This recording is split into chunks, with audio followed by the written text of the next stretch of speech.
आज हम लोग देखेंगे कवि और लेखकों के सामान्य परिचय, जिसमें हम लोग आज कवि सूरदास के बारे में जानेंगे। इनका जीवन परिचय, इनकी रचना और इनकी प्रमुख उपलब्धियों के बारे में पढ़ेंगे, देखेंगे। तो आइए स्टार्ट करते हैं। सूरदास जीवन परिचय। महाकवि सूरदास जी का जन्म आगरा के रौनकता नामक गांव में संवत 1535 विक्रमी और सन 1478 ईस्वी में हुआ था। विक्रमी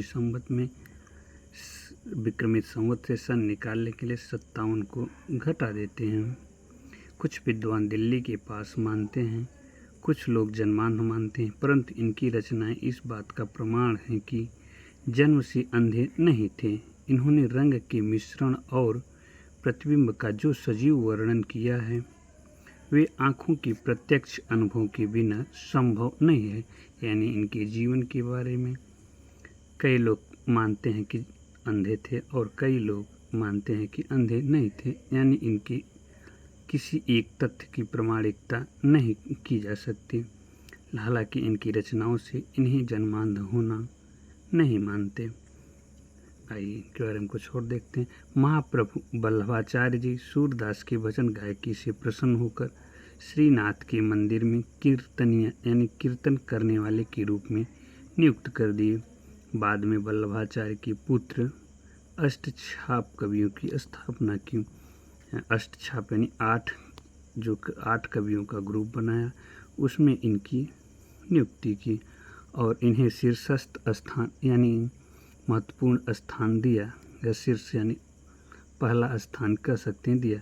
गौ घाट पर रहकर भगवान श्री कृष्ण की लीलाओं का गायन और पद रचना में संलग्न है। इन्होंने पूरे जीवन श्री कृष्ण के गायन और पद की रचना किए। सन 1853 ईस्वी में मथुरा के पास देहावसान हो गया, यानी 1853 में इनकी मृत्यु हो गई। अब इनकी कुछ रचनाओं के बारे में देखते हैं। कृतियाँ। सूरदास जी अनेक रचनाओं का उल्लेख किया जाता है, यानी सूरदास, परंतु प्रामाणिकता में 3 रचना स्वीकार की गई हैं। प्रामाणिकता के लिए उनकी प्रमाण होना आवश्यक है। हालांकि उनके मुँह अगर कहें तो मुँह से कई कहानियों का उल्लेख मिलता है, परंतु प्रामाणिकता 3 रचनाओं की स्वीकार की। सूर सागर भगवान श्री कृष्ण की लीलाओं का गे पद का उल्लेख है। इसमें 1.25 लाख पद थे, परंतु 5-6 हज़ार अब तक प्राप्त हुआ है।